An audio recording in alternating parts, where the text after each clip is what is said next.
La lluvia golpeaba con una violencia rítmica y casi deliberada contra los ventanales blindados de la mansión La Fortaleza. No era una noche cualquiera en las colinas de San Pedro. Era una de esas noches en las que la naturaleza parece conspirar para aislar a los hombres de sus semejantes, envolviendo el mundo en una cortina de agua y oscuridad.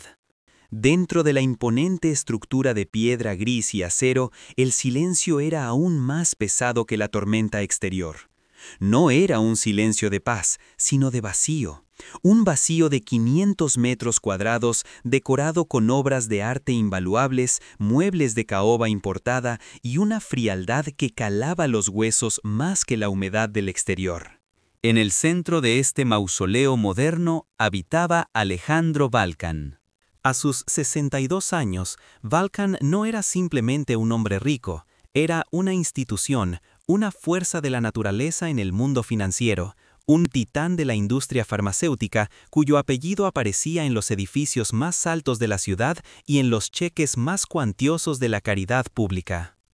Sin embargo, en la intimidad de su despacho, bajo la luz tenue de una lámpara de escritorio de principios del siglo XX, Alejandro era un hombre esculpido en soledad. Su rostro, marcado por líneas profundas que no eran de risa sino de cálculo y severidad, permanecía inmutable mientras revisaba, por enésima vez, los informes trimestrales de sus filiales en Europa. Para el mundo exterior, Alejandro Valkan lo tenía todo: poder, influencia, respeto y un temor reverencial por parte de sus competidores. Pero dentro de los muros de la fortaleza, la realidad era muy distinta. Su vida era un reloj de precisión suiza, donde no cabía el error, ni la espontaneidad, ni mucho menos el afecto.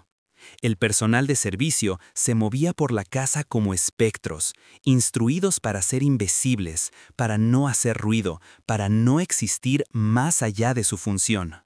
La regla de oro en la mansión Valkan era simple: el señor no debe ser molestado, el señor no debe ser interrumpido, y bajo ninguna circunstancia se le debe hablar a menos que él formule una pregunta directa.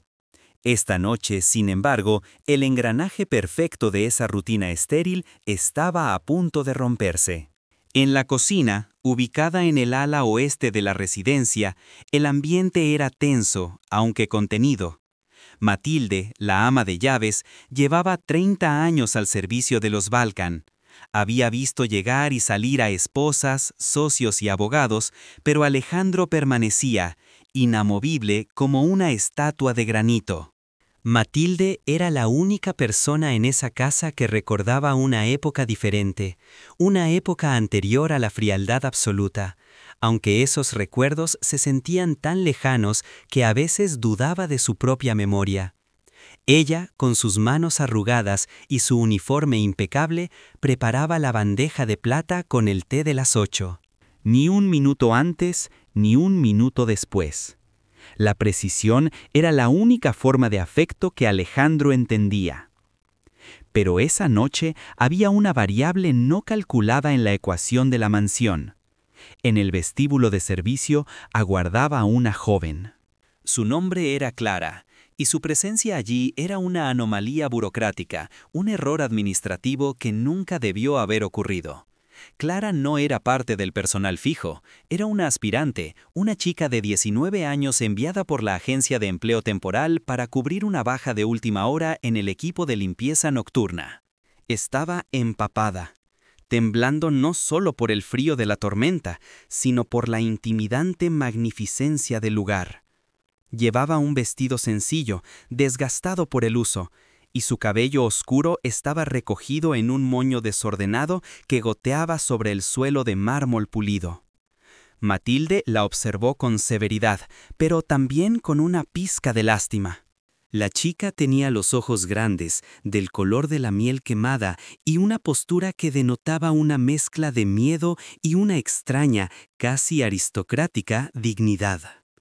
«No deberías estar aquí», susurró Matilde, revisando que la puerta hacia el pasillo principal estuviera cerrada. «El señor Valkan no tolera caras nuevas sin su aprobación previa». La agencia cometió un error. Por favor, señora. La voz de Clara era suave, casi musical pero firme. Necesito el trabajo. Dijeron que era urgente. Solo haré lo que me digan y me iré. No me verá. Seré invisible. La ama de llaves suspiró.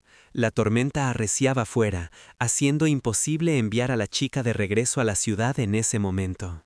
Además, la limpieza del salón de trofeos no podía esperar. Alejandro tenía una reunión con inversores japoneses a primera hora de la mañana siguiente y exigía perfección absoluta. Está bien, concedió Matilde a regañadientes, pero escucha bien, niña. No te acerques al despacho principal, la puerta de roble doble al final del pasillo este. Ni siquiera mires hacia allí. El Señor está trabajando y si lo interrumpes, no solo perderás este trabajo, te asegurarás de no volver a trabajar en esta ciudad. ¿Entendido? Clara asintió vigorosamente. Entendido, gracias, señora. Matilde le entregó los utensilios y la vio desaparecer por el pasillo de servicio. Luego tomó la bandeja de plata, respiró hondo para componer su semblante y se dirigió hacia la boca del lobo, el despacho de Alejandro Valcan. Mientras tanto, en el estudio, Alejandro había dejado los papeles a un lado, se había levantado y caminaba hacia la ventana, observando su propio reflejo superpuesto a la oscuridad de la noche. ¿Qué veía? Veía a un hombre que había conquistado el mundo material, pero que vivía en una isla desierta. Su fortuna se calculaba en miles de millones, pero no tenía a quien legarla. No había hijos, no había familia. Solo había abogados y fideicomisos esperando el momento de su muerte para despedazar su imperio como buitres sobre un cadáver. Había intentado tener familia décadas atrás, pero el destino, cruel y caprichoso, le había arrebatado todo en un accidente que la prensa había olvidado, pero que él revivía cada noche al cerrar los ojos. Desde entonces, había cerrado su corazón con la misma eficacia con la que cerraba sus tratos comerciales. El sonido de un trueno hizo vibrar los cristales. Alejandro se giró, molesto por la interrupción natural, y regresó a su escritorio de caoba. Fue entonces cuando escuchó un ruido que no pertenecía a la tormenta. Era el sonido de algo cayendo. Un estruendo metálico seguido de un grito ahogado. Venía del pasillo, cerca del salón de trofeos. Su ceño se frunció. La incompetencia era algo que le provocaba una ira fría y peligrosa. Se suponía que la casa debía estar en silencio sepulcral. Se levantó de su silla de cuero, ajustándose la chaqueta del traje, y caminó hacia la puerta. Al abrirla, se encontró con el largo pasillo iluminado por candelabros eléctricos que imitaban la luz de las velas. Al final del corredor, Matilde venía caminando apresuradamente con la bandeja del té, pero se detuvo en seco al ver a su patrón en el umbral de su despacho. Su rostro palideció. «Señor Valcan», dijo ella con voz temblorosa, «lo siento, hubo un accidente menor con la nueva chica de limpieza. Ya me encargo yo. Por favor, regrese a su...» Pero Alejandro no la escuchaba. Sus ojos estaban fijos más allá de Matilde, hacia el suelo, donde una figura joven intentaba recoger frenéticamente los fragmentos de un jarrón decorativo que había colapsado al tropezar. Era Clara. La chica estaba de rodillas, con las manos temblorosas, recogiendo los pedazos de porcelana china que valían más de lo que ella ganaría en 10 vidas. Lo siento tanto», sollozaba Clara, sin atreverse a levantar la vista, cortándose levemente un dedo con un borde afilado. El aire en el pasillo se congeló. Alejandro Valcan avanzó. Sus pasos sobre la alfombra persa eran pesados, deliberados, como los de un juez acercándose al patíbulo. Matilde se apartó, pegándose a la pared, incapaz de respirar. Sabía lo que venía. Gritos, despidos, quizá demandas. Alejandro odiaba la torpeza, odiaba el desorden y odiaba a los extraños. Alejandro se detuvo a escasos metros de la chica arrodillada. Su sombra se proyectó sobre ella, cubriéndola por completo. «Levántate», ordenó. Su voz no fue un grito, sino un comando bajo y gutural que resonó en las paredes. Clara se quedó inmóvil un segundo, paralizada por el terror, antes de ponerse de pie lentamente. Mantenía la cabeza baja, sus manos sangrando ligeramente, apretadas contra su delantal. «Mírame», dijo Alejandro. La chica levantó el rostro. Sus ojos color miel, llenos de lágrimas, se encontraron con la mirada de acero de Alejandro. Y en ese instante, el tiempo pareció detenerse. Algo en la expresión de la chica, en la forma de su barbilla, en la profundidad de su mirada, golpeó a Alejandro con la fuerza de un tren de carga. Era una sensación de déjà vu tan violenta que tuvo que apoyarse en una mesa lateral para no perder el equilibrio. No podía ser, era imposible. Esos ojos, él conocía esos ojos. Pertenecían a un fantasma, a un recuerdo enterrado bajo 30 años de dolor y negación. Matilde, observando la escena, notó el cambio en la postura de su patrón. Vio cómo el color desaparecía del rostro del hombre invencible. Vio cómo su mano temblaba sobre la madera de la mesa. «¿Quién eres?», preguntó Alejandro, su voz ahora apenas un susurro ronco, despojada de toda autoridad, llena de una vulnerabilidad que nadie había escuchado jamás. «Soy Clara, señor». «Solo Clara», respondió ella, retrocediendo un paso ante la intensidad de la mirada del hombre. Al retroceder, el movimiento brusco hizo que el moño desordenado de su cabello terminara de soltarse. La melena oscura cayó en cascada sobre sus hombros, húmeda y pesada. Clara, nerviosa, levantó la mano para apartarse el pelo de la cara, inclinando la cabeza hacia un lado en un gesto defensivo e inconsciente. La luz de los candelabros del pasillo golpeó directamente su cuello expuesto. Fue entonces cuando sucedió. Matilde, que estaba a solo unos pasos detrás de Alejandro, con la vista agudizada por décadas de servicio y observación silenciosa, lo vio. Sus ojos se abrieron desmesuradamente. La bandeja de plata que sostenía se deslizó de sus manos, estrellándose contra el suelo con un estrépito que sonó como un disparo en la quietud de la mansión. El té hirviendo se derramó, manchando la alfombra, pero a nadie le importó. En el lado derecho del cuello de la joven, justo debajo de la oreja, había una marca de nacimiento. No era una mancha cualquiera.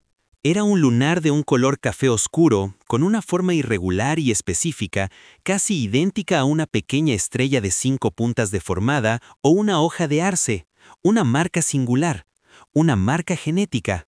Una marca que Matilde había visto miles de veces, no en la chica, sino en los retratos antiguos, en las fotografías guardadas bajo llave y en la propia piel del hombre que tenía delante. El silencio que siguió a la caída de la bandeja fue absoluto, casi sobrenatural. Alejandro seguía mirando el rostro de la chica, confundido por la reacción de su empleada, sin haber bajado la vista aún al cuello de Clara. Entonces, el grito desgarró la realidad. ¡Señor! El alarido de Matilde fue visceral, cargado de un terror y una revelación que no podía contenerse. ¡Señor! ¡Por el amor de Dios, mire! Alejandro se giró bruscamente hacia ella, aturdido. «¿Qué te pasa, mujer?». Matilde levantó un dedo tembloroso, señalando acusatoriamente, o quizás milagrosamente, hacia el cuello de Clara. La chica, aterrorizada por los gritos, se llevó las manos al pecho, dejando el cuello aún más expuesto.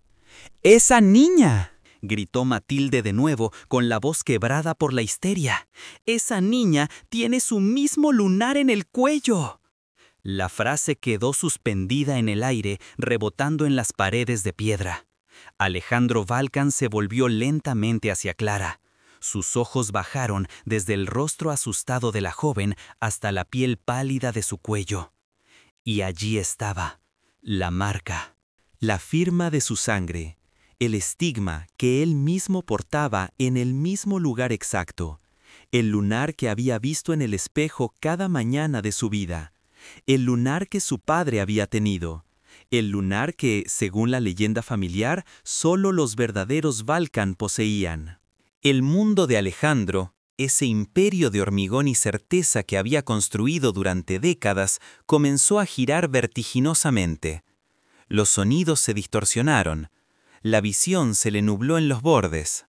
El rostro de la chica se superpuso con el de una mujer que había amado hacía una vida entera, una mujer que supuestamente había muerto sin dejar descendencia. Las matemáticas no cuadraban, la lógica se desmoronaba. Lo imposible estaba de pie frente a él, con un vestido barato de limpieza y oliendo a lluvia. Sintió un dolor agudo en el pecho. No un infarto, sino el impacto de una verdad demasiado grande para ser procesada por un corazón que había olvidado cómo latir con fuerza. Sus rodillas, que nunca se habían doblado ante nadie, cedieron. «No», susurró, mientras la oscuridad lo envolvía antes de tocar el suelo. «No puede ser». El cuerpo del magnate se desplomó pesadamente sobre la alfombra, inerte, a los pies de la chica desconocida que portaba su marca. Clara gritó, retrocediendo horrorizada, mientras Matilde corría hacia el cuerpo de su patrón. Fuera, un relámpago iluminó la sala, proyectando sombras largas y grotescas, marcando el fin del orden y el comienzo de un misterio que amenazaba con devorar todo lo que Alejandro Balcan creía conocer. El imperio de éxito y secretos acababa de recibir su primera grieta. Y a través de esa grieta, el pasado estaba entrando a raudales, listo para ahogarlos a todos. Así terminaba la noche en que la soledad de Alejandro Balcan murió, no con un susurro, sino con un grito y un desmayo. Pero la pregunta que flotaba en el aire viciado de la mansión era mucho más peligrosa que la identidad de la chica. Si ella tenía la marca, y si ella estaba allí, ¿qué otra mentira había sostenido la vida del millonario durante los últimos 20 años? La respuesta, oculta en las sombras de La Fortaleza, estaba a punto de desatar una guerra. Pero esa es una historia para la siguiente parte de este expediente. El eco del cristal rompiéndose contra el suelo de mármol no fue solo el sonido de un objeto destruido, fue el tañido de una campana fúnebre para la paz artificial que reinaba en La Fortaleza. En el mundo de la criminología y el análisis forense del comportamiento, a menudo se habla del punto de quiebre, ese instante preciso en el que una situación controlada se desborda hacia el caos absoluto. Para Alejandro Balcan, ese punto no fue el jarrón de la dinastía Ming haciéndose añicos a los pies de una desconocida, fue el silencio que siguió. Un silencio cargado de electricidad estática, más denso que la atmósfera de la tormenta que rugía fuera de los muros de piedra.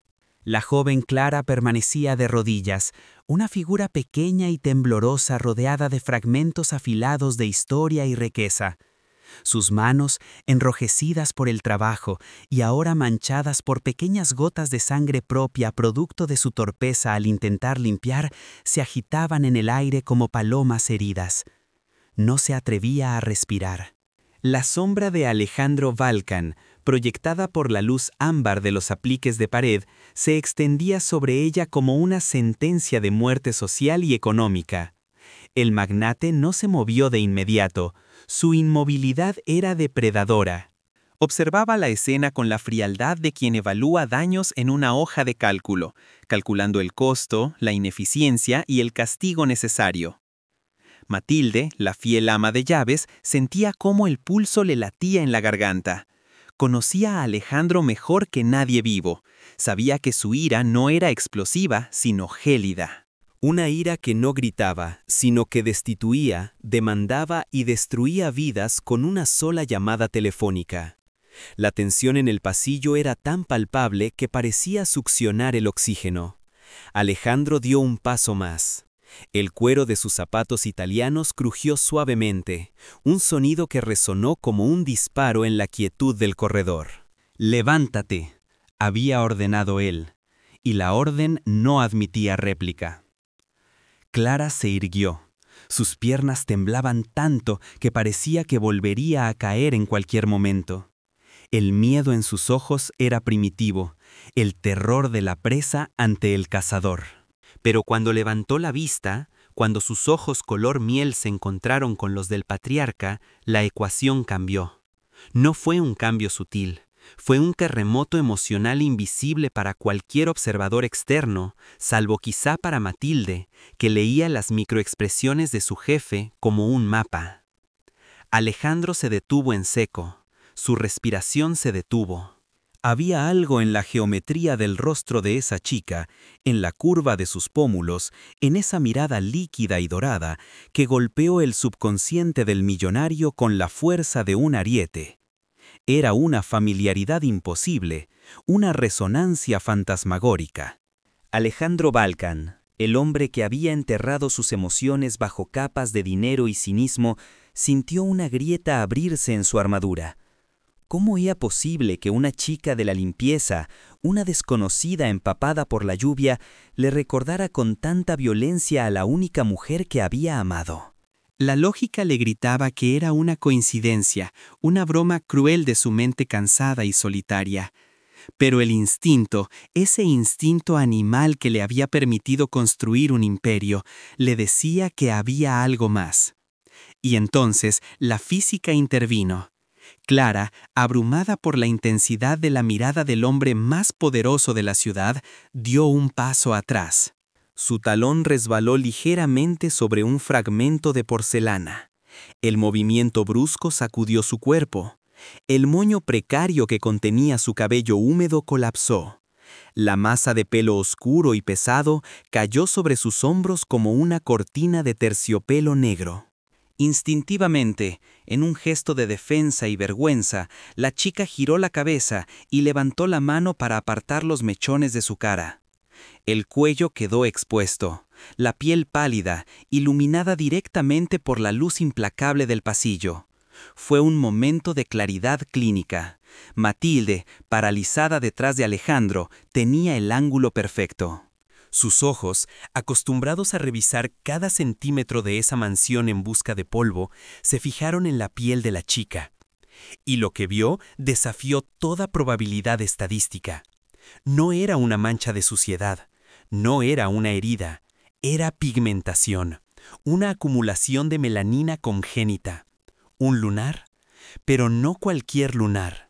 La marca tenía una forma irregular, distintiva, con bordes dentados que recordaban a una pequeña hoja de arce o una estrella deforme. Estaba situada exactamente 3 centímetros por debajo del lóbulo de la oreja derecha.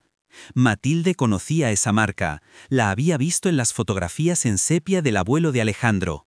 La había visto en el propio Alejandro cuando, años atrás, le ayudaba con sus gemelos antes de una gala.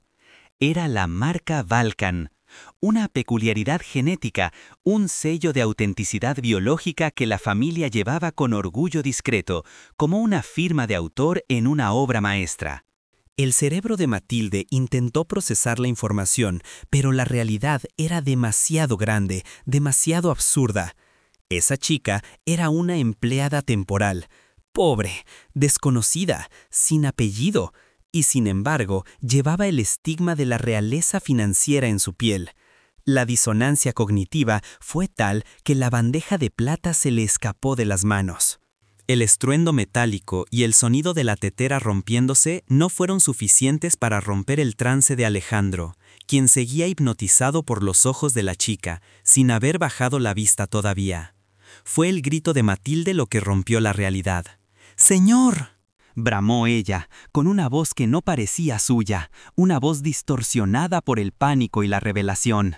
¡Señor, por el amor de Dios, mire! Alejandro se giró, aturdido, sacado violentamente de su estupor.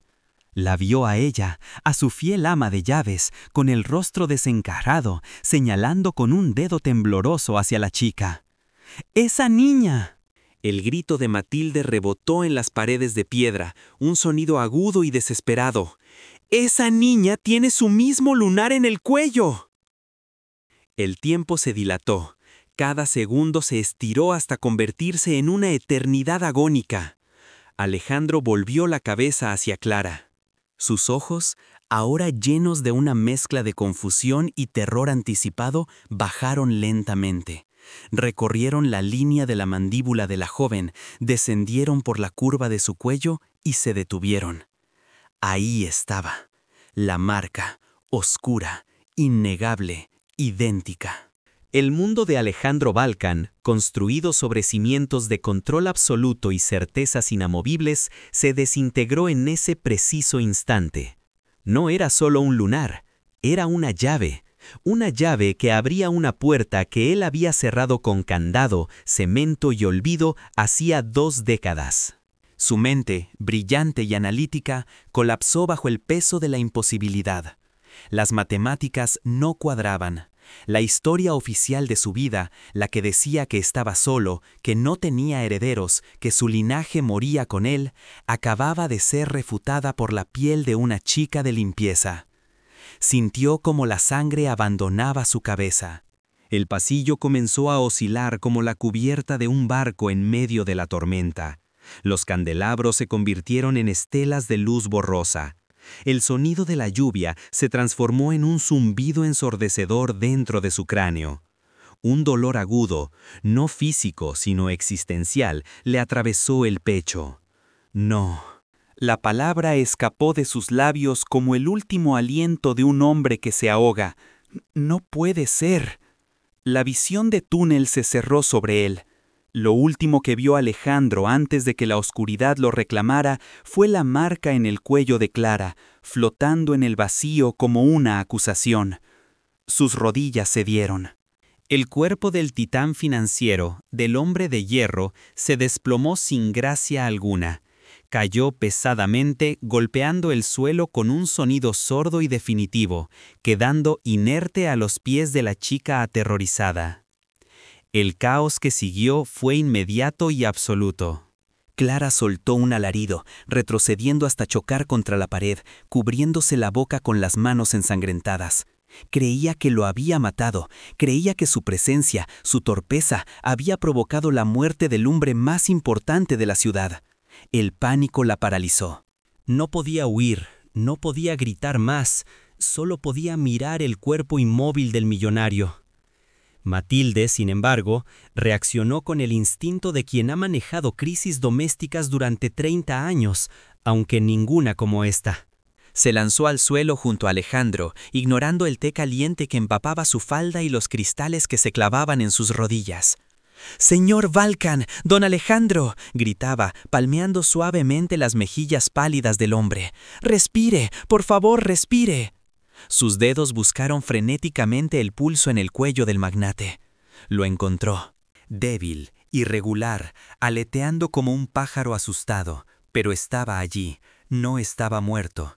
Había sido un síncope, un colapso provocado por una emoción demasiado violenta para ser contenida por el cuerpo humano. Matilde levantó la vista, sus ojos buscando ayuda en el pasillo vacío, y luego se clavaron en Clara con una ferocidad nueva. «No te muevas», le ordenó a la chica, con una autoridad que heló la sangre de la joven. «Ni se te ocurra moverte de ahí». Matilde sacó un pequeño transmisor que llevaba siempre en el bolsillo del delantal, un dispositivo conectado directamente con el equipo de seguridad de la mansión. «Código rojo en el ala este», gritó al dispositivo. «El señor Valcan ha colapsado. Traigan el equipo médico ahora y aseguren el perímetro. Nadie entra, nadie sale». La mansión, que hasta ese momento había estado sumida en un silencio sepulcral, cobró vida como una bestia despertada a golpes. Se escucharon pasos pesados corriendo desde los pisos inferiores. Voces masculinas ladrando órdenes a través de radios, el sonido de puertas abriéndose de golpe. La maquinaria de protección que rodeaba a Alejandro Valcan se activó con precisión militar. Pero en el centro del huracán, en ese pasillo elegante y frío, el tiempo seguía detenido. Clara miraba su propio reflejo en un espejo lejano, tocándose el cuello, tocando esa marca que siempre había odiado, esa mancha que su madre le decía que ocultara con el pelo. No entendía nada. ¿Por qué el viejo se había desmayado al verla? ¿Qué significaba? ¿Por qué la ama de llaves la miraba ahora no con desprecio, sino con una mezcla de horror y reverencia? 2 hombres vestidos con trajes oscuros y auriculares aparecieron al final del pasillo, corriendo con un maletín de primeros auxilios. Eran exmilitares, parte de la guardia privada de Balkan. Apartaron a Matilde con eficiencia profesional y comenzaron a trabajar sobre el cuerpo de Alejandro. Pulso débil, respiración superficial, pupilas dilatadas, reportó uno de ellos, colocando una máscara de oxígeno sobre el rostro grisáceo del millonario. Necesitamos estabilizarlo antes de moverlo. La tormenta ha bloqueado la carretera principal, la ambulancia tardará al menos 40 minutos. Llevémoslo a la habitación médica de la planta baja, ordenó el jefe de seguridad, un hombre corpulento llamado Goran, que acababa de llegar a la escena. Preparen el desfibrilador por si entra en paro. Mientras levantaban el cuerpo inerte de Alejandro, Goran se giró hacia Matilde. Su mirada era inquisitiva, buscando una amenaza física, un intruso, un arma. ¿Qué pasó, Matilde? ¿Se golpeó? ¿Fue un ataque? Matilde se puso de pie con dificultad, alisándose el uniforme manchado. Miró a Alejandro siendo transportado. Luego miró a Clara, que seguía pegada a la pared temblando como una hoja. La ama de Gabes sabía que lo que estaba a punto de decir cambiaría la historia de esa familia para siempre. Sabía que, si hablaba, desataría una guerra por la herencia, por la verdad, por el pasado. Pero no podía callar. La evidencia estaba ahí, respirando, asustada, viva. No fue un ataque, Goran, dijo Matilde en voz baja, casi inaudible. Fue un reconocimiento. Goran frunció el ceño, confundido. ¿De qué hablas? Matilde señaló a Clara. La joven se encogió ante la atención del jefe de seguridad. Esa chica, dijo Matilde, y su voz recuperó la firmeza del acero. No la dejen ir. Enciérrenla en la biblioteca. Pongan un guardia en la puerta. ¿Está detenida?, preguntó Goran, mirando a la frágil limpiadora con escepticismo. ¿Ella le hizo algo? No, respondió Matilde, mirando a Clara directamente a los ojos, unos ojos que eran espejos de los del hombre que acababa de caer. Ella no hizo nada. Ella es algo, y hasta que el Señor despierte y nos diga qué demonios está pasando, esa niña es el activo más valioso y peligroso de esta casa. Goran asintió, aunque no entendía. Hizo un gesto a uno de sus hombres, quien se acercó a Clara y la tomó del brazo con firmeza pero sin violencia excesiva. «Vamos, señorita, sin problemas». Clara intentó protestar, intentó decir que solo quería irse a casa, que no había robado nada, que pagaría el jarrón con su sueldo de los próximos 10 años. Pero las palabras se le atascaron en la garganta. Fue escoltada lejos del lugar del accidente, lejos de los cristales rotos y del té derramado, hacia las profundidades de una mansión que de repente se sentía como una prisión de lujo. Mientras se llevaban a la chica, Matilde se quedó sola en el pasillo. La tormenta arreciaba con más fuerza. Los truenos hacían vibrar los cuadros de los antepasados Balkan colgados en las paredes. Matilde miró el retrato del padre de Alejandro, un hombre severo pintado en 1950. Sus ojos se dirigieron al cuello del hombre pintado.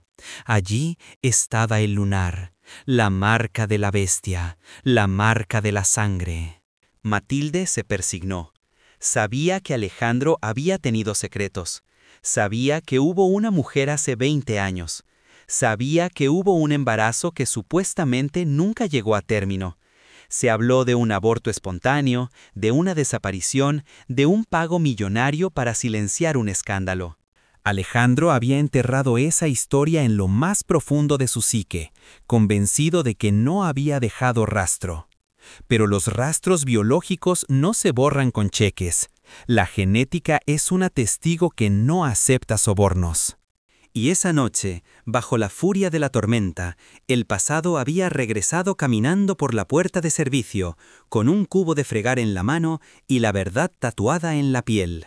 Alejandro Balkan estaba inconsciente, conectado a máquinas en su propia casa, mientras los abogados y los socios dormían tranquilos en sus camas, ignorantes de que el imperio estaba a punto de enfrentar su mayor amenaza, no una quiebra, no una demanda federal, sino una hija bastarda que ni siquiera sabía quién era su padre. La pregunta ahora no era si era verdad. Matilde no tenía dudas. La pregunta era, ¿quién más lo sabía? ¿Y qué harían los enemigos de Alejandro cuando descubrieran que el trono vacío de la fortaleza tenía una heredera oculta y vulnerable?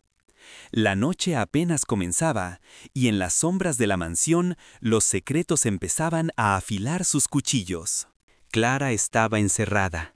Alejandro estaba caído. Y la tormenta no hacía más que empezar. El silencio que se instaló en la biblioteca principal de la mansión Balkan no era un silencio de paz, sino de contención. Era la calma tensa y vibrante que precede a la detonación controlada de un explosivo. Clara, la joven empleada doméstica cuya mera existencia había derribado al gigante financiero, se encontraba sentada en una silla de cuero estilo Chesterfield que parecía devorarla.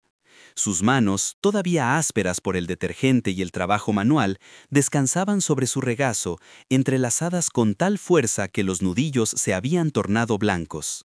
A su alrededor, miles de libros encuadernados en piel y letras doradas la observaban como jurados mudos desde estanterías que llegaban hasta el techo. En la criminología moderna, el escenario del descubrimiento es tan vital como la evidencia misma. Y aquel escenario gritaba poder. La disparidad entre la joven, vestida con un uniforme gris de talla genérica, y la opulencia de la habitación subrayaba la imposibilidad estadística del evento que acababa de ocurrir. No había cámaras de policía ni cinta amarilla de no pasar, pero la atmósfera era indudablemente la de una escena del crimen en proceso de investigación. El crimen, en este caso, no era un asesinato, sino la violación de una verdad enterrada. Mientras tanto, en el ala médica improvisada en la planta baja, la ciencia comenzaba a librar su propia batalla. El doctor Aris Thorne, médico personal de la familia Balkan y uno de los pocos hombres que conocía el historial cardíaco del magnate, había llegado con una rapidez que desafiaba la furia de la tormenta exterior. Su maletín de cuero negro estaba abierto sobre una mesa auxiliar, desplegando un arsenal de instrumentos cromados y monitores portátiles que emitían pitidos rítmicos y agudos. Alejandro Balkan yacía en una cama clínica, con el pecho descubierto y conectado a electrodos. Su piel tenía el color de la ceniza húmeda. El hombre que hacía una hora controlaba los mercados bursátiles con una llamada telefónica, ahora dependía de un ventilador mecánico para oxigenar su sangre. No es un infarto masivo, declaró el Dr. Thorne, ajustando el flujo de suero intravenoso. Su voz era clínica, desprovista de emoción, la voz de un forense analizando un cadáver que aún respira. Es un shock neurogénico severo. Una sobrecarga del sistema nervioso simpático provocada por un trauma emocional agudo. Su corazón, ya debilitado por la edad y el estrés, simplemente se desconectó para protegerse.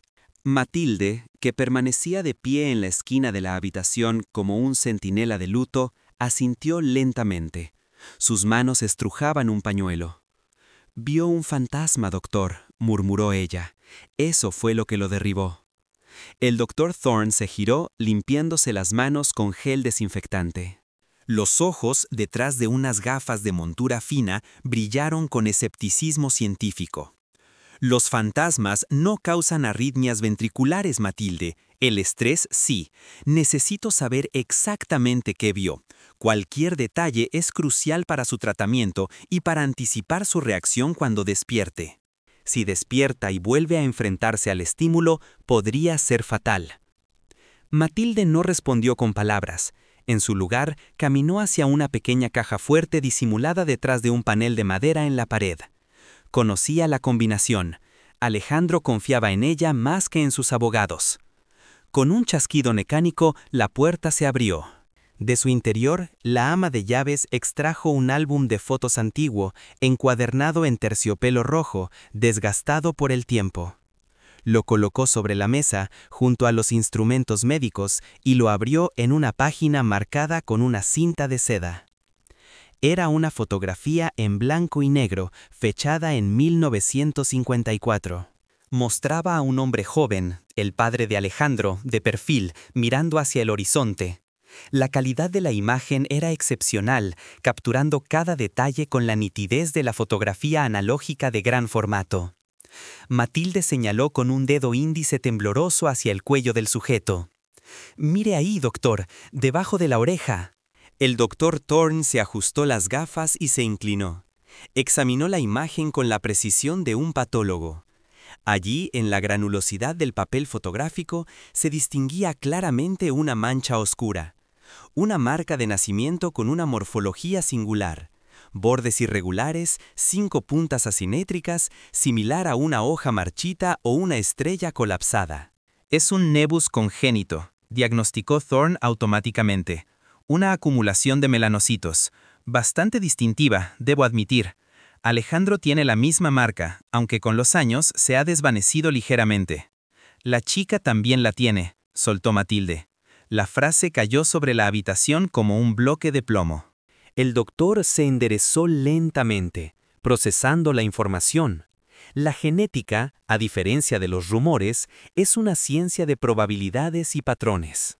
La herencia de marcas de nacimiento específicas, especialmente aquellas con formas complejas y ubicaciones idénticas, es un fenómeno documentado, pero extremadamente raro fuera de la transmisión directa de padres a hijos.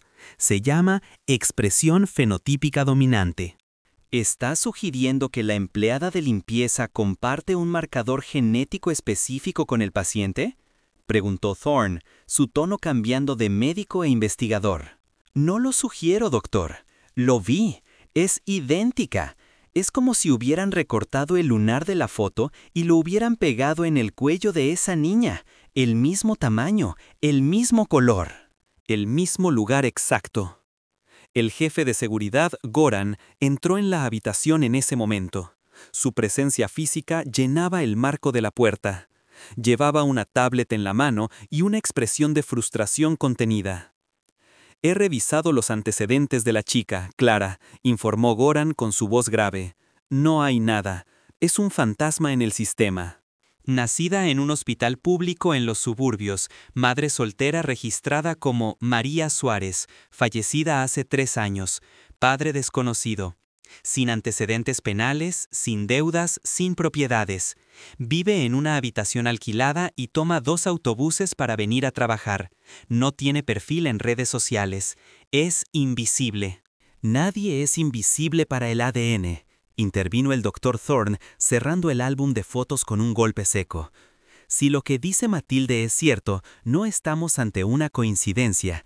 Estamos ante una imposibilidad estadística o una realidad biológica que Alejandro ha ignorado durante décadas». Goran cruzó los brazos. «¿Qué sugiere?»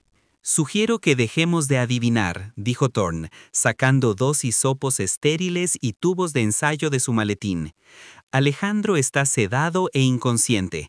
La chica está retenida. Tenemos el control total de la escena y de los sujetos. Voy a tomar una muestra de epitelio bucal del señor Valkan ahora mismo. Y luego, Goran, tú y yo iremos a la biblioteca». «Necesito examinar esa marca y tomar una muestra de la chica».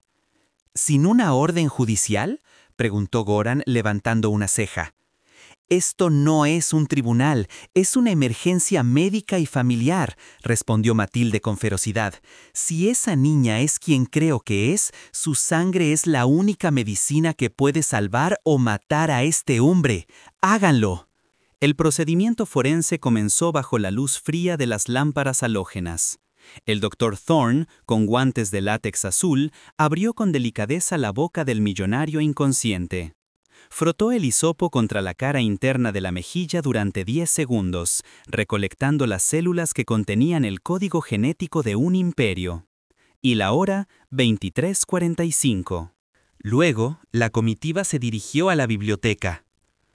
Al entrar, Clara se puso de pie de un salto, derribando casi la lámpara de pie. Su rostro estaba bañado en lágrimas secas. Al ver al hombre de la bata blanca y al gigante de seguridad, retrocedió hasta chocar con los libros. «Por favor, no hice nada», gimió, su voz quebrada por horas de silencio y miedo. «Les juro que no sabía que el señor estaba ahí. Pagaré el jarrón. Déjenme ir a casa». Goran se quedó en la puerta, bloqueando la única salida. El doctor Thorne se acercó despacio, con las manos en alto en un gesto de paz universal. «Nadie te va a hacer daño, Clara», dijo con voz suave, hipnótica. «No estás aquí por el jarrón no importa. Soy el doctor Thorne. El señor Vulcan ha sufrido un problema médico y estamos tratando de entender qué pasó». Clara lo miró con desconfianza. «¿Qué tengo que ver yo con eso?» «Eso es lo que necesitamos averiguar. Matilde dice que tienes una marca en el cuello. ¿Podrías mostrármela?» La chica se llevó la mano al cuello instintivamente, cubriendo la zona bajo su oreja derecha. Sus ojos oscilaban entre el médico y la puerta. El miedo en su mirada era la reacción natural de quien ha vivido toda su vida en la vulnerabilidad, sabiendo que la atención de los ricos rara vez trae buenas noticias. «Es solo un lunar», susurró. «Siempre lo he tenido. Mi mamá decía que era una mancha de nacimiento fea. Me decía que me tapara con el pelo». «¿Tu madre te pedía que lo ocultaras?», preguntó Thorne, captando un dato crucial. El ocultamiento sugiere conocimiento. Sugiere que la madre sabía que esa marca era peligrosa o delatadora. Clara asintió. «Necesito verlo, Clara, solo verlo. Y luego necesito tomar una pequeña muestra de tu saliva. No duele, es como un cepillo de dientes suave». «Si cooperas, haré que Goran te lleve a casa en uno de los coches de la empresa, y nos aseguraremos de que nadie te cobre ese jarrón. ¿Trato hecho?». La oferta de seguridad y la absolución de la deuda fueron suficientes para romper la resistencia de la chica. Lentamente, con manos temblorosas, Clara apartó su cabello húmedo hacia el lado izquierdo. Inclinó la cabeza, exponiendo la piel pálida de su cuello a la luz de la lámpara de escritorio que Thorne encendió. El médico se ajustó las gafas y se acercó. Sacó una pequeña linterna médica y una lupa de bolsillo. El examen fue minucioso. Lo que vio a través de la lente de aumento confirmó la imposibilidad. La pigmentación no era superficial. La estructura de los bordes, la distribución de la melanina, la asimetría geométrica era una copia biológica exacta de la marca que acababa de ver en la fotografía de 1954 y en el cuerpo del hombre en la otra habitación. En medicina forense, las coincidencias existen, pero cuando se combinan con la reacción visceral de un testigo, Alejandro, y el comportamiento evasivo de un progenitor fallecido, la madre de Clara, la coincidencia se convierte en evidencia circunstancial abrumadora. «Increíble», susurró Thorne para sí mismo. «¿Qué?», preguntó Clara, asustada por el tono del médico. «Nada, Clara, quédate quieta un segundo más». Thorne sacó el segundo hisopo. Con rapidez profesional, tomó la muestra del interior de la mejilla de la joven. Ella parpadeó, sorprendida, pero no se resistió. El doctor selló el segundo tubo, etiquetándolo simplemente como sujeto C. «Gracias, Clara», dijo Thorne, guardando las muestras en su bolsillo como si fueran diamantes. «Goran, cumple tu promesa, llévala a casa, pero quiero vigilancia discreta en su domicilio 24/7, que no se dé cuenta, pero que no desaparezca». Goran asintió y le hizo un gesto a la chica. Clara, sin entender realmente qué acababa de suceder, agarró su bolso barato y siguió al jefe de seguridad, dejando atrás una parte de sí misma en ese tubo de plástico, la verdad de su origen. Cuando la biblioteca quedó vacía, Matilde emergió de las sombras del pasillo. Miró al doctor Thorne con una interrogante silenciosa. «Tengo las muestras», dijo Thorne, su rostro iluminado por un relámpago que cruzó la ventana alta. «Llamaré al laboratorio genético en Zúrich. Son las 3 de la mañana, pero despertaré al director. Enviaré las muestras en el helicóptero privado en cuanto amaine la tormenta. ¿Cuánto tardarán?, preguntó Matilde. Con el análisis de urgencia y la comparación directa de marcadores de paternidad, tendremos una respuesta en 48 horas. Matilde miró hacia el techo, hacia la inmensidad oscura de la mansión que los rodeaba. 48 horas, repitió. En 2 días sabremos si el imperio tiene una reina o si Alejandro simplemente se volvió loco. Matilde, dijo el doctor, deteniéndose antes de salir. Si el resultado es positivo, si esa chica es realmente una Balkan, ¿tienes idea de la guerra que se va a desatar? Los socios, los accionistas, los enemigos de Alejandro despedazarán a esa niña antes de que pueda reclamar un solo centavo. Lo sé, respondió la ama de llaves, y en sus ojos brilló un destello de acero antiguo. Por eso, doctor, este resultado llega solo a mis manos. Nadie más debe saberlo, ni siquiera Alejandro, hasta que esté lo suficientemente fuerte para defenderla. El doctor asintió y se marchó hacia la tormenta para preparar el envío que cambiaría el destino de todos. La búsqueda de la verdad había pasado de ser una intuición emocional a un proceso científico, frío y calculador. Los tubos de ensayo viajaban ahora hacia un laboratorio estéril, llevando consigo la capacidad de reescribir la historia o destruir el futuro. Pero mientras la ciencia hacía su trabajo, el elemento humano, impredecible y volátil, comenzaba a despertar. En la habitación médica, el monitor cardíaco de Alejandro aceleró su ritmo. Sus párpados se agitaron bajo el peso de la sedación. Sus labios se movieron, apenas un susurro ininteligible captado por el silencio de la madrugada. No llamaba a un médico, no pedía ayuda. «Elena», susurró el magnate, nombrando a un fantasma que llevaba 20 años muerto. «Tiene tus ojos». La máquina pitó una advertencia. La pesadilla de Alejandro no había terminado con el desmayo, apenas comenzaba. Y fuera de los muros de la fortaleza, en un autobús nocturno que olía a humedad y desesperanza, Clara se tocaba el cuello, sintiendo que esa marca, ese estigma maldito, acababa de empezar a quemarle la piel. No sabía que ya no era Clara, la chica de la limpieza. Ahora era el sujeto C, la pieza perdida de un rompecabezas valorado en miles de millones de dólares. Y la casa acababa de ser inaugurada. La atmósfera dentro de la biblioteca principal de la mansión Balkan había mutado. Ya no era un santuario de sabiduría y silencio, sino una celda de contención de terciopelo y caoba.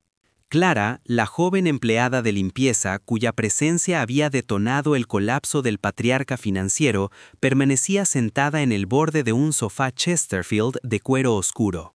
Sus manos, enrojecidas por el uso constante de productos químicos de limpieza, se aferraban a sus rodillas con una tensión que blanqueaba sus nudillos. A su alrededor, la tormenta exterior golpeaba los ventanales góticos, creando un juego de luces y sombras que danzaban sobre los lomos de miles de libros antiguos, testigos mudos de una historia que estaba a punto de reescribirse con sangre y tinta indeleble.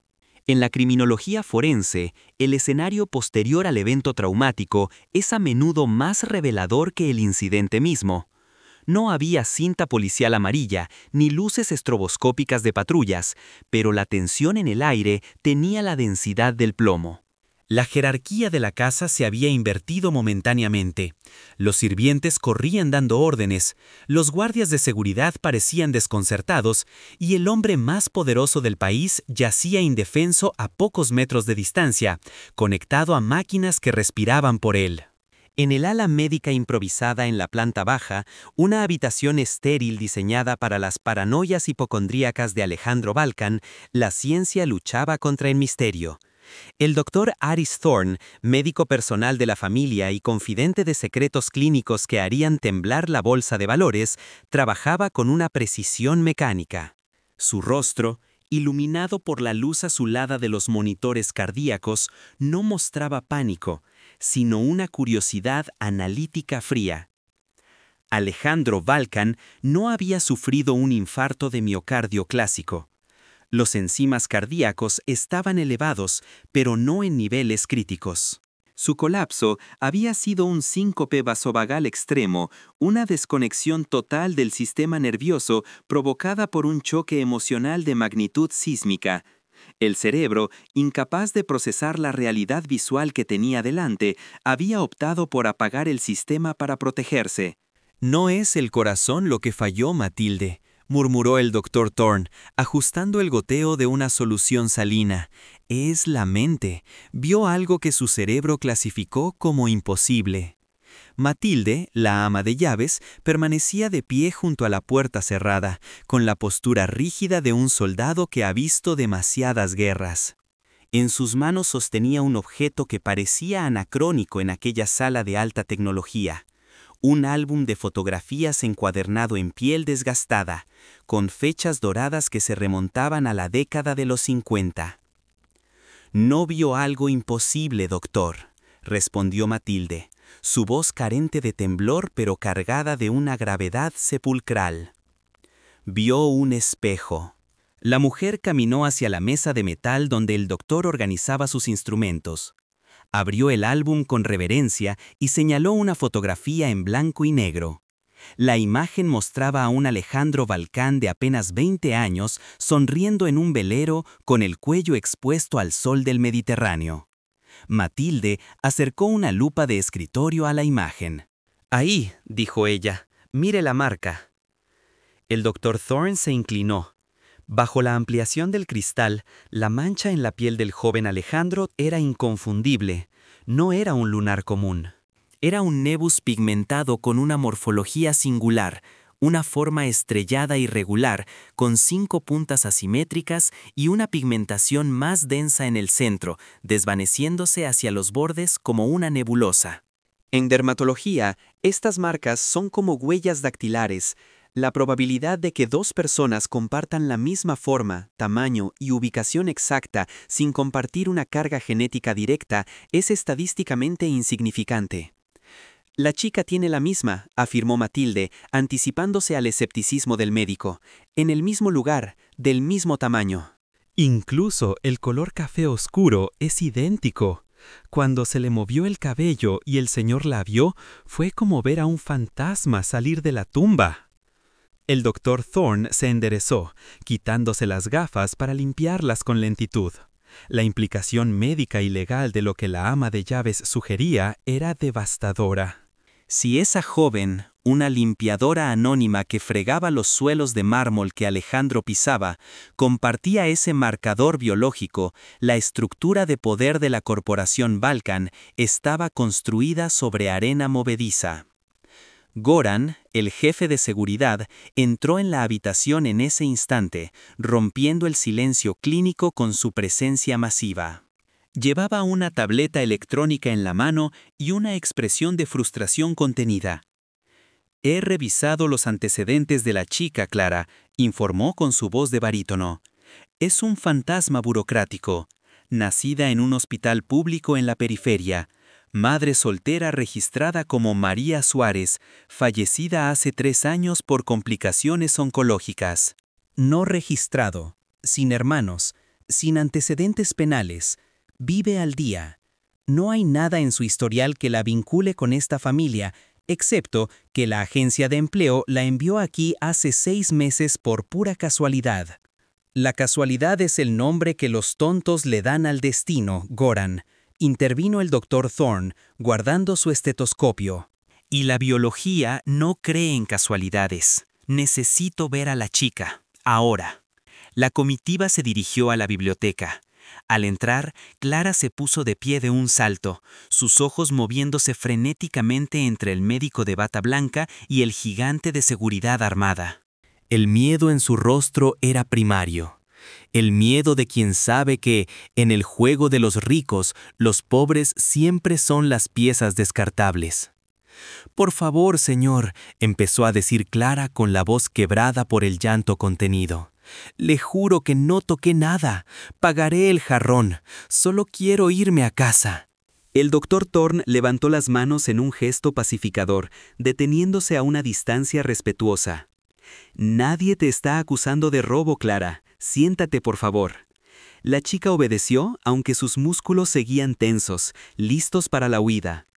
Thorne se sentó frente a ella, en una silla baja, quedando a la altura de sus ojos.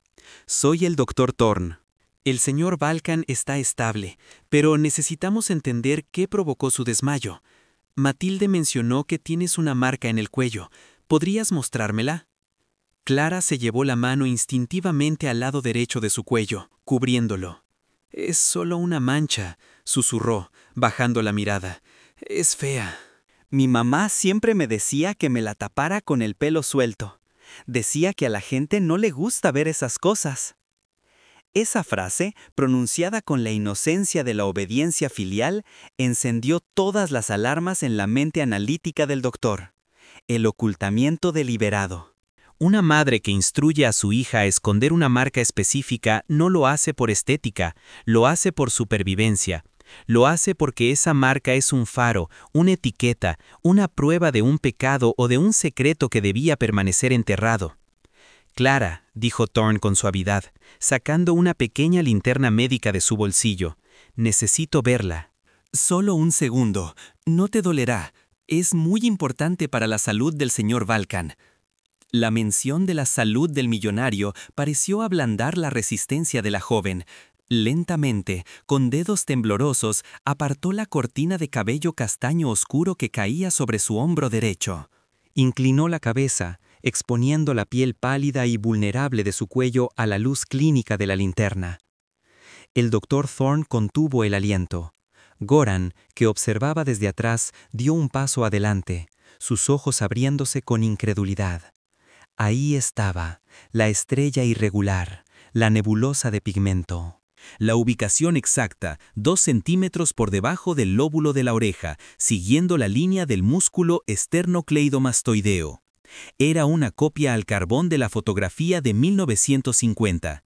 Era la firma genética de la dinastía Valkan, tatuada por la naturaleza en la piel de una chica que viajaba en autobús y comía sándwiches fríos en la cocina de servicio. Thorne apagó la linterna y miró a Goran. Asintió una sola vez, un movimiento imperceptible que selló el destino de todos los presentes. Clara, dijo el médico, sacando un kit estéril de recolección de muestras de su maletín. Voy a tomar una pequeña muestra de tu saliva. Es solo un procedimiento estándar para descartar cualquier infección que pudiera haber afectado al señor Valkan. Abre la boca, por favor. Era una mentira piadosa, una manipulación necesaria. Clara, abrumada y confundida, abrió la boca. El hisopo de algodón frotó el interior de su mejilla durante 10 segundos, recolectando las células epiteliales que contenían la verdad absoluta. El código genético no miente, no olvida y no se puede sobornar. En ese hisopo viajaba la respuesta a una pregunta de $1.000 millones. Listo, dijo Thorne, sellando el tubo de ensayo con un chasquido seco y etiquetándolo con un código numérico anónimo. Sujeto C.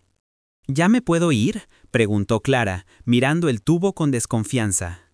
Goran intervino, su tono cambiando de interrogador a protector, aunque la joven no podía saber si esa protección era benevolente o carcelaria. Uno de mis choferes te llevará a casa, Clara. Te dejaremos en la puerta. Y no te preocupes por el trabajo mañana. Tómate el día libre, pagado.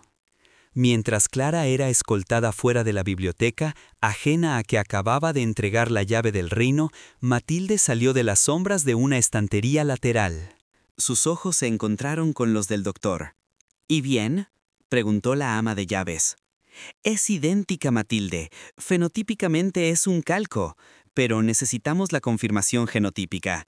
Enviaré esto al laboratorio en Zúrich esta misma noche. El helicóptero despegará en cuanto amaine la tormenta. ¿Cuánto tiempo? 48 horas para un perfil completo de paternidad con marcadores extendidos. Matilde caminó hacia la ventana, observando cómo las luces traseras del coche que llevaba a Clara desaparecían bajo la lluvia torrencial.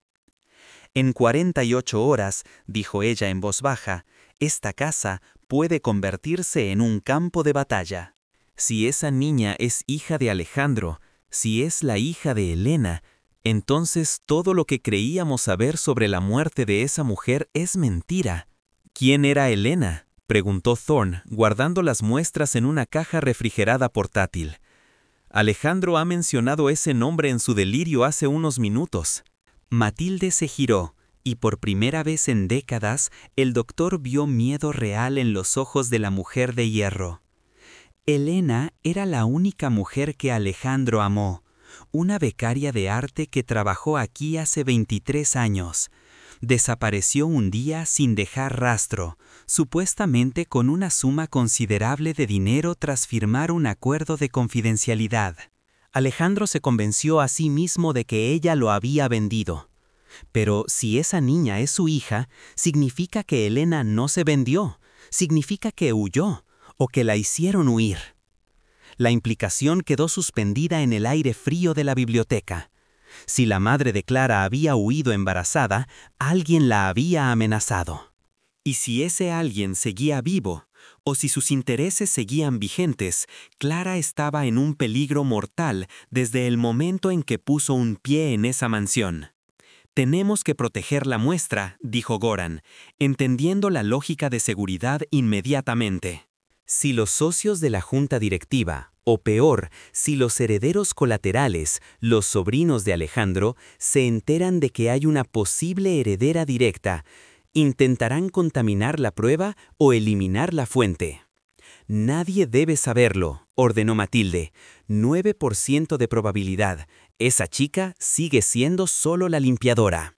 Goran, pon vigilancia discreta en su casa, que parezca rutina de seguridad por el incidente, pero que no le quiten los ojos de encima.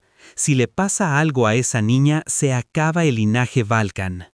Mientras la maquinaria de la conspiración y la protección se ponía en marcha, en la soledad de la habitación médica, Alejandro Valkan comenzaba a emerger de la oscuridad química de los sedantes. Su respiración se hizo más rápida y regular.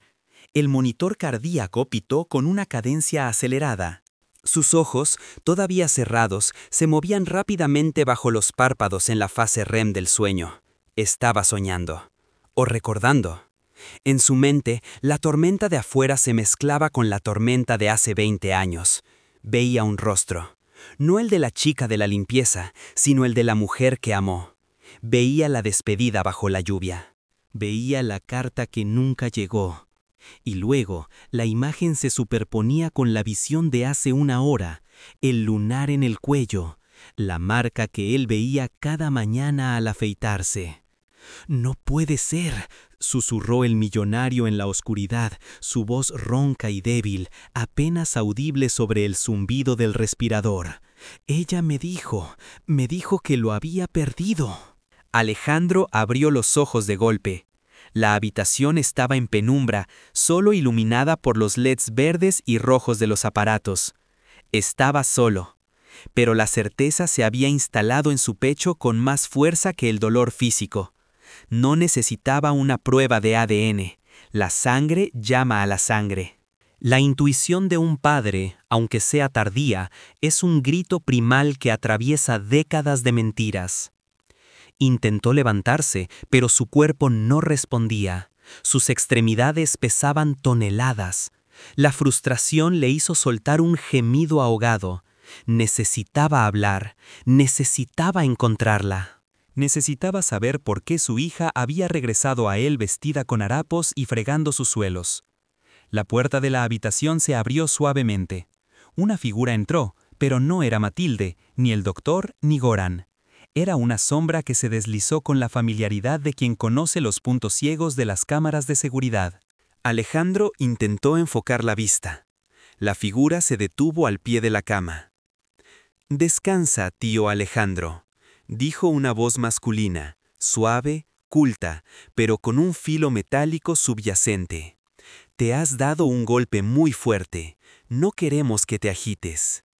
Era Julián, su sobrino mayor.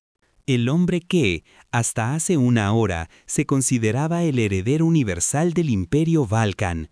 Julián miraba a su tío con una expresión indescifrable, sosteniendo un teléfono en la mano.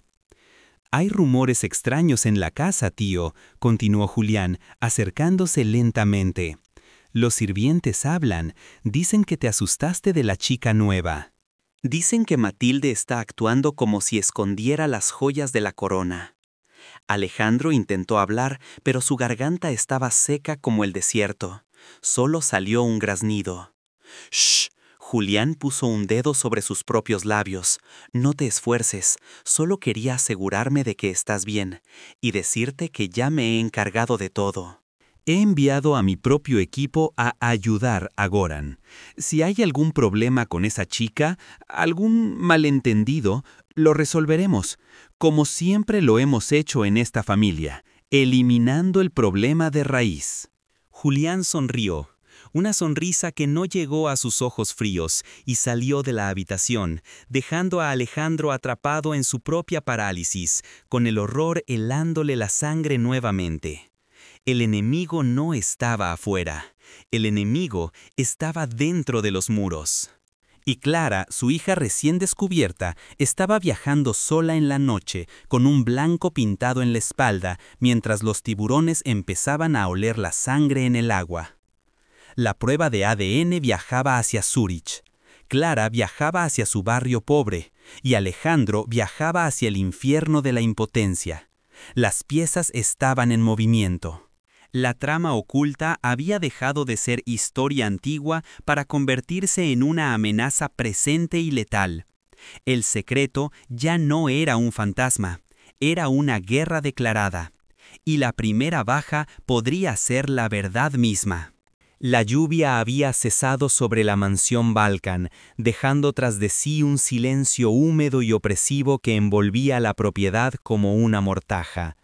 Sin embargo, la calma meteorológica no trajo paz a los pasillos de caoba y mármol.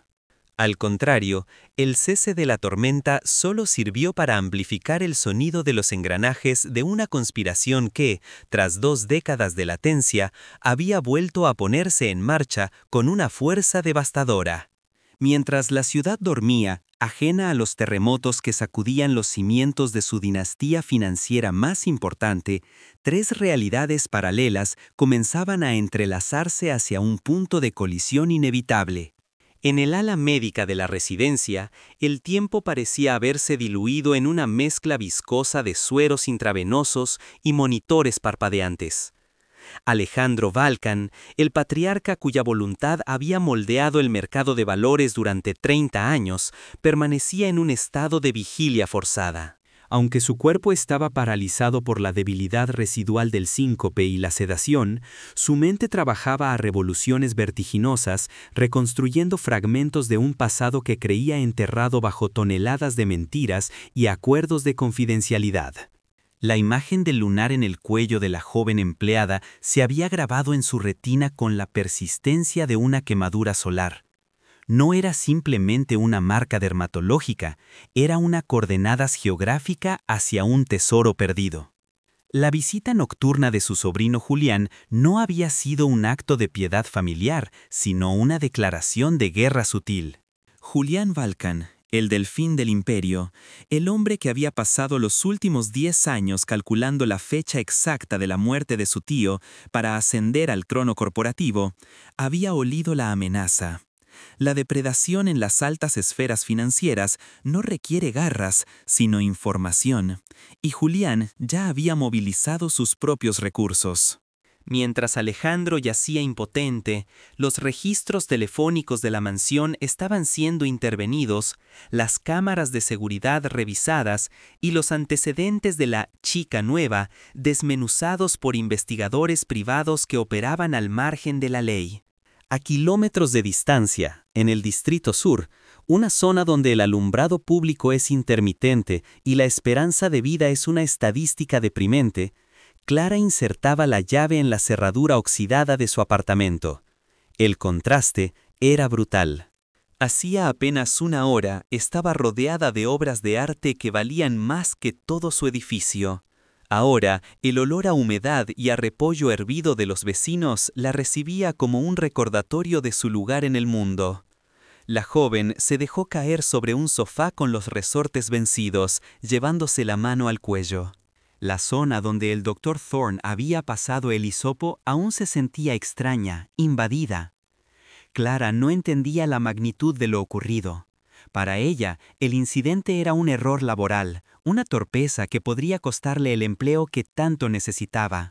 No sabía que en ese preciso instante, un vehículo negro con vidrios polarizados se había estacionado discretamente en la esquina de su calle, con 2 hombres en su interior observando la única ventana iluminada de su tercer piso.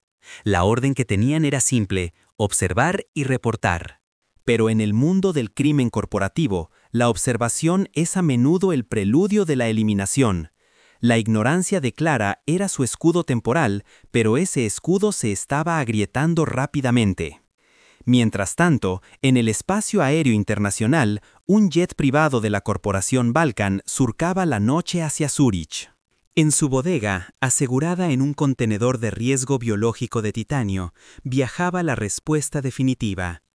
El piloto desconocía la naturaleza de la carga, instruido únicamente para entregar el paquete al director del laboratorio genético más avanzado de Suiza, quien esperaba en la pista de aterrizaje a pesar de la hora intempestiva. La ciencia, fría e imparcial, estaba a punto de pronunciar su veredicto.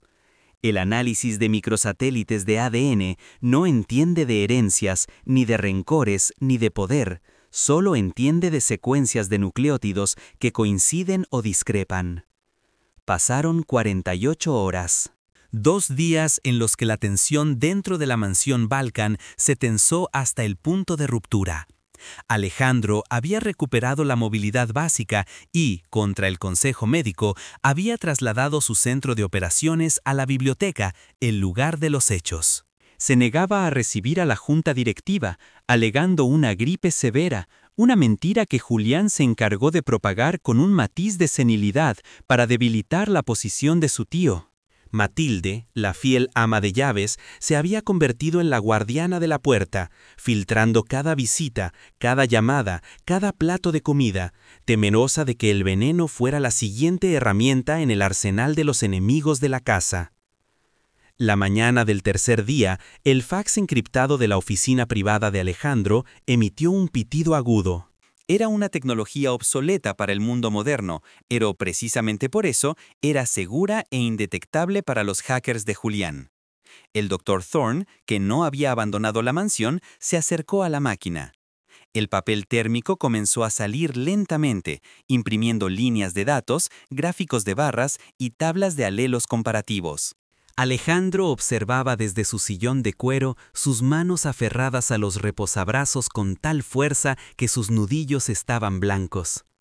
Matilde estaba de pie junto a la ventana, rezando en silencio una plegaria que no había pronunciado en 20 años. El sonido del papel cortándose fue el único ruido en la habitación. El Dr. Thorne leyó el documento. Una vez, 2 veces, se quitó las gafas, se frotó el puente de la nariz y miró al magnate. Alejandro, dijo el médico, su voz carente de toda emoción clínica, cargada ahora de una gravedad humana.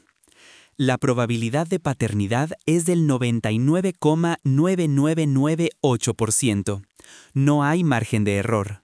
Los marcadores genéticos son inequívocos. Clara Suárez es tu hija biológica. Es la hija de Elena. El silencio que siguió a la revelación no fue de júbilo. Fue el silencio de una bomba atómica detonando en cámara lenta. Alejandro cerró los ojos y una sola lágrima, pesada y cargada de 2 décadas de dolor, rodó por su mejilla afeitada. No era solo la confirmación de una paternidad, era la confirmación de una traición masiva. Alguien le había mentido.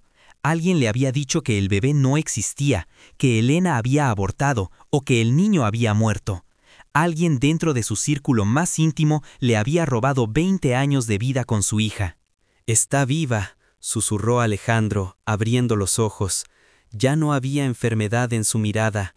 El depredador financiero había despertado, pero esta vez impulsado por un instinto más feroz que la codicia, la sangre. Mi hija ha estado limpiando mis suelos mientras yo planeaba dejar mi imperio a los buitres. Señor, intervino Goran, el jefe de seguridad, entrando en la biblioteca tras recibir una señal de Matilde. Tenemos un problema, situación roja. La atmósfera cambió instantáneamente de emocional a táctica. Goran colocó una tableta sobre el escritorio. En la pantalla se mostraba una transmisión en vivo de una cámara de seguridad urbana granulada. Mi equipo de contravigilancia detectó movimientos hostiles alrededor del domicilio de Clara hace 10 minutos, explicó Goran, señalando la pantalla. 2 individuos intentaron forzar la entrada del edificio. La policía local lo clasificó como un intento de robo común, pero mis hombres interceptaron las comunicaciones de radio. No son ladrones, son profesionales, usan códigos de extracción. Julián, gruñó Alejandro, poniéndose de pie. El bastón que usaba cayó al suelo, olvidado. La adrenalina estaba inundando su sistema, borrando cualquier rastro de debilidad. Sabe que estamos esperando los resultados. Ha decidido no esperar a la confirmación. Si ella desaparece, él sigue siendo el único heredero. Mis hombres intervinieron, continuó Goran. Hicieron que pareciera una pelea de borrachos para ahuyentar a los intrusos sin levantar sospechas, pero Clara está asustada. Salió del edificio hace 5 minutos. Está corriendo hacia la estación de metro. Está sola, vulnerable y aterrorizada. Alejandro miró a Matilde, luego a Thorn y finalmente a Goran. La decisión estaba tomada antes de ser verbalizada. La era del secreto había terminado. La búsqueda de la verdad había concluido. Ahora comenzaba la guerra por el legado. «Traedla», ordenó Alejandro, con una voz que hizo vibrar los cristales de las vitrinas. «No quiero sutilezas, no quiero discreción. Goran, toma el convoy blindado. Lleva a 6 hombres. Cierra la estación de metro si es necesario, pero quiero a mi hija en esta casa en menos de 1 hora. Y si alguien, quien quiera que sea, intenta tocarle un pelo, tenéis autorización para usar fuerza letal. ¿Entendido?» «Entendido, señor», respondió Goran, desenfundando su arma reglamentaria y saliendo de la habitación con paso marcial. «Matilde», dijo Alejandro, volviéndose hacia la mujer que había guardado el secreto de la marca durante tanto tiempo. «Llama a mis abogados, a todos. Quiero reescribir el testamento esta misma noche, y prepara la habitación azul. La que Elena usaba para pintar. Clara dormirá allí hoy». «Señor», dijo el doctor Thorn con cautela, «esto desatará el caos en la bolsa mañana. Las acciones se desplomarán si se percibe inestabilidad en la sucesión. Julián usará esto para declararte mentalmente incompetente. Dirá que has recogido a una vagabunda para sustituir a la familia». Alejandro caminó hacia la ventana, observando los portones de hierro de su mansión abrirse para dejar salir a los vehículos de seguridad que rugían hacia la noche. Su reflejo en el cristal se superpuso a la oscuridad exterior. Ya no era el anciano enfermo que se había desmayado al ver un lunar. Era el titán que había construido un imperio de la nada. «Que se desplomen las acciones, doctor.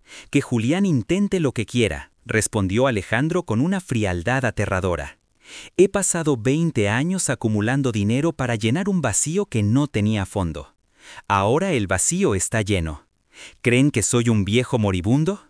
Están a punto de descubrir por qué me temían en primer lugar. Esa niña tiene mi sangre, tiene la marca de los Balkan, y Dios se apiade de cualquiera que se interponga entre ella y su destino».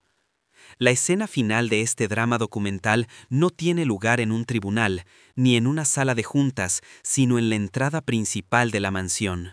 1 hora más tarde, bajo la luz implacable de los reflectores de seguridad, un vehículo blindado se detuvo. La puerta se abrió. Clara descendió, temblando, con su abrigo barato empapado por una llovizna reciente, rodeada de hombres armados que parecían gigantes a su lado. No entendía por qué la habían traído. No entendía por qué había hombres armados. Solo veía a un hombre mayor, de pie, en lo alto de la escalinata, esperándola sin bastón, con los ojos llenos de lágrimas contenidas. Clara subió los escalones lentamente, como si ascendiera al patíbulo o al altar. Cuando llegó frente a Alejandro, él no le pidió que limpiara nada, no le dio órdenes. Simplemente extendió una mano, con la palma hacia arriba, en un gesto de invitación y súplica. «¿Quién es usted?», preguntó Clara, con la voz quebrada por el miedo, intuyendo que la respuesta cambiaría su universo molecularmente. Alejandro miró la marca en el cuello de la chica, esa estrella irregular que había sido la brújula de su retorno. Luego la miró a los ojos de Helena, los ojos de la mujer que nunca dejó de amar. «Soy aquel que te perdió, Clara», dijo el millonario, y su voz resonó en la noche como un juramento. «Y soy quien va a quemar el mundo entero para asegurarse de que nadie te vuelva a hacer daño. Bienvenida a casa, hija». Al pronunciar esa última palabra, el destino de la fortuna más grande del país cambió de manos. Dentro de la mansión, en las sombras del segundo piso, Julián observaba la escena tras una cortina, marcando un número en su teléfono desechable. La batalla biológica había terminado con la victoria de la verdad, pero la guerra por el poder acababa de ser inaugurada. Y en las historias de crímenes reales, los finales felices son solo pausas antes de la siguiente tragedia. Clara había encontrado a su padre, pero también había heredado a sus enemigos. El lunar en su cuello ya no era solo una marca de nacimiento, ahora era una diana.